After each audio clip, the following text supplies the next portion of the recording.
যদি গম পাওঁ মই খবৰ পাই আছোঁ আৰু আমি ধৰি পেলাই লৈ গ'লোঁ হা এগুলো মাছ এগুলো যে কত বড় হইল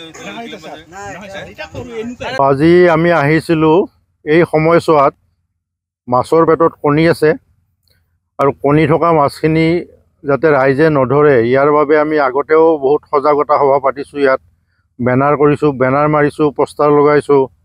গতিকে সকলো মানুহে মোটামুটি অৱগত অসম মীন আইন মতে 1 এপ্ৰিলৰ পৰা 15 জুলাই পৰ্যন্ত যিসমূহ আমাৰ প্ৰাকৃতিক জলাশয় আছে, নদী বিল আদি, এইসমূহত মাছ মাৰিব নালাগে ৰাইজে। প্ৰজননৰ সময় এই বছৰ এনে আমাৰ মাছৰ কাৰণে বতৰ একেবাৰে বেয়া। মাছে সাধাৰণতে এপ্ৰিল মাহতে কণী দিয়ে, পোৱালি হয়। এতিয়া মে' মাহে শেষ হ'ব হ'ল, আমাৰ বৰষুণ নাই। গতিকে যোৱাকালিৰ পৰা বৰষুণ দিছে, গতিকে মাছ উজাব। এতিয়া উজাব মানে মাছে কণী পাৰিবৰ কাৰণে, কণী দিবৰ কাৰণে উজায়।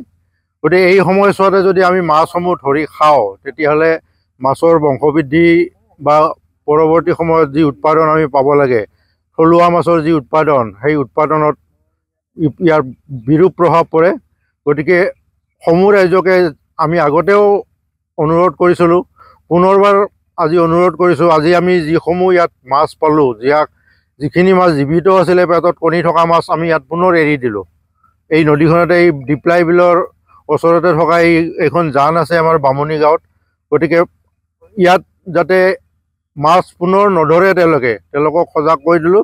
ইয়াৰ পিছতো যদি তেওঁলোকে এই মাছ মৰা কাৰ্য অব্যাহত ৰাখে তেনেহ'লে তেওঁলোকৰ বিপক্ষে আমি আইনমতে ব্যৱস্থা ল'বলৈ বাধ্য হ'ম, তেওঁলোক জেলত যাব লাগিব।